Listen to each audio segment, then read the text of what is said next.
One thing I can recommend to every single person out there is a dash cam. You drive on a road where strangers drive right next to you. Some of them are probably responsible, some of them not so much. To quote my friend, a dash cam is useless until you need it, and when you need it, you really need it. So I got the best value for money dash cam out there, the Viofo A119 V3. It will cost you about $100 when it's on sale, which is pretty often. And how do I know it's the best one? Well, you should watch Linus's video on the topic. That's what he recommends in this video. By the way, there is a budget option he recommends there if the Viofo happens to be a little out of your budget. I will be talking about a lot of things in this video, including how to retrieve footage, update your firmware, and a lot more. So feel free to jump around using the video chapters. There is a bunch of stuff in the box, but mainly what you're going to need is the dash cam itself, the cigarette outlet adapter, the long ass cord, and the pry tool they include in the box. It'll help you manage the wire. Trust me. One thing you're going to have to get separately is a micro SD card. I got one from SanDisk, but get whatever you think works best for you. Just make sure it's high endurance like the one I got, so it can continuously read or write videos. You can just pop it in and it should be good to go. But before you do that, there is a file you can include in the micro SD card to update the firmware on your dash cam. This step is optional if you want to skip over it, but if not, first thing, go and format your card to MS-DOS. On Mac, you can do this from Disk Utility. You can name the card whatever you want. Then go ahead and Google Viofo firmware. Click on the first link and you should see a list of devices. Click on A119 V3. Download and move the .bin file to the micro SD card. Just put your card into the dash cam, and whenever you power it up next, it should automatically start updating. It'll take a couple of minutes though. Before I went to install the dash cam, I changed the settings at my place because it just looks better on camera. You can do it in your car right before you install it. First, press the record button to stop recording, then press menu to open the settings. Press record for up, mic button for down, and the hazard looking button for OK. If you want to check if the firmware updated successfully, you can go all the way to the bottom to check what version is installed. Now I'm going to quickly go over the settings I use, and if you have any questions, feel free to ask in the comments. Resolution, select first option, 3440 by 1440 at 30 fps. Bitrate, high.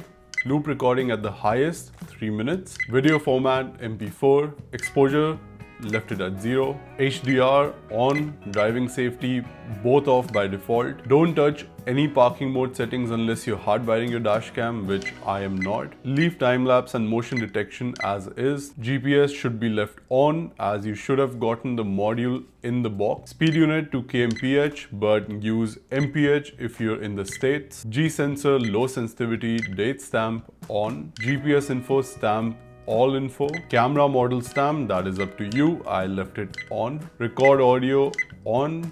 Screensaver 1 minute. Boot delay off. LED on so you know it's working. Daytime, I highly recommend you update it. You might need footage as proof at some point, so it's good to have the correct time and date there. Set your time zone. Here in Vancouver is GMT -8. That beep sound, as fun as it is, I turned it off. Frequency 50 Hz. Image rotation off unless you mount it horizontally. Everything else, leave it as is. Now getting to the actual install, let the other me take it away. This is gonna take a lot of time, but you gotta do what you gotta do, yeah? Okay, so the first thing you wanna do is unwrap the wire. Okay, why is it so hard? Just unravel it all the way. Make sure it's not tangled, make it easy for you a little later. Yeah. Get the USB-A in, put it in the cigarette charger outlet thing, whatever it's called. Put it in a 12 volt cigarette lighter, whatever thing, just so you kind of get a baseline of where you want it to go. Connect the other end to your camera. So there'll be 2 charging points. One is for your camera, one is going into your GPS module. You want to put it in the GPS module so it runs through it, and you can just connect it. Should light up. Right, the car is not on. Give me a second.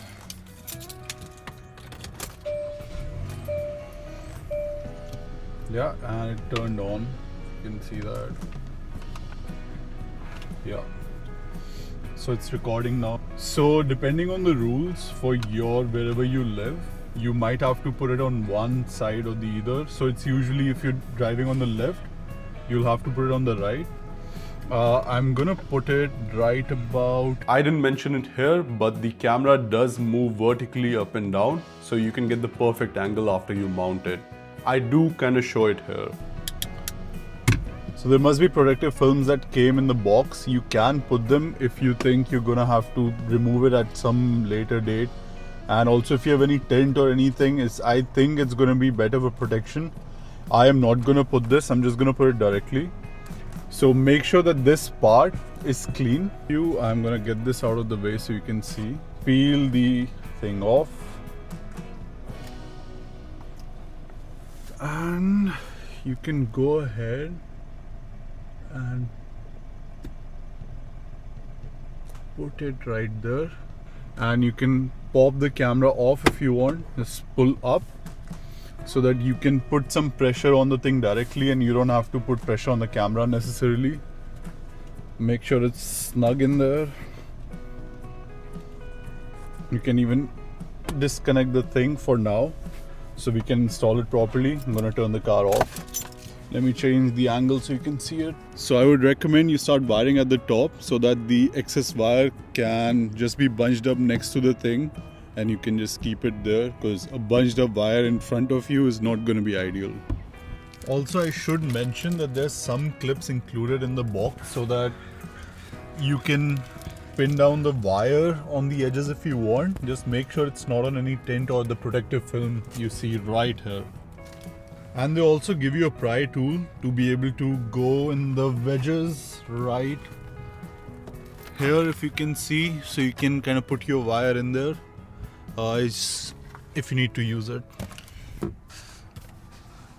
I'm gonna speed run through this, so just enjoy, I guess.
Anyway, we were able to hide basically all of it except here. We tried our best, but the car part will have to be removed to tuck it in properly. We were not going to do that. I mean, it's good.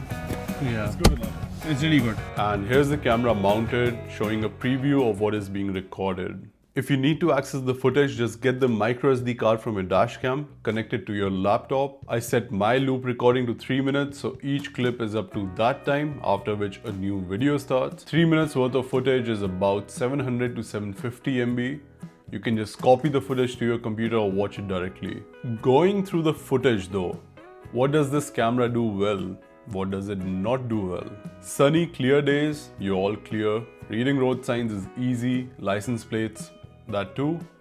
Nothing bad to say really. I mean, you can see it for yourself, right? But at night, things aren't as good. In this clip, you can't read a single license plate when I'm moving. The second I stop, they're crystal clear, but not at all while cars are moving. Now let's talk about rain. It definitely messes with the camera. During daytime, you can sometimes make out the license plates when moving, but not always. At rest, piece of cake. The worst combination though, rain and at night. The lights around you turn to streaks the second there's any water on the windshield, but it's not a big problem really. It's the same as rain during the daytime, just lower light. You can see license plates when stopped but not when moving. Long story short, if you're moving, reading license plates is going to be hard unless it is clear and sunny out. Reading road signs, that's almost always going to be no problem. And that is it for this video. Thanks for watching. See you in the next one. PS out.